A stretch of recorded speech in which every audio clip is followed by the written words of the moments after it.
జేసీ chairman professor కోదండరాంకు అపాయం తప్పింది. నల్గొండలో ఓ కార్యక్రమానికి హాజరై హైదరాబాద్ వస్తుండగా ఆయన వాహనం ప్రమాదానికి గురైంది.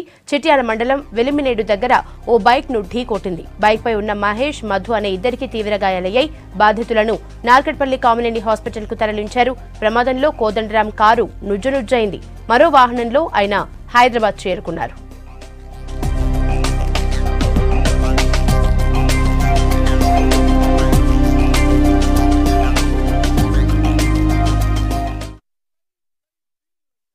జేఏసీ చైర్మన్ గారు కోదండరాం గారు ఏదో మీటింగ్ నల్గొండలో మీటింగ్ అటెండ్ అయ్యి హైదరాబాద్ వెళ్తుంటే లోడంగి మహేష్ అండ్ మధు అనే వ్యక్తులు ఇద్దరు రోడ్ క్రాస్ చేస్తారు.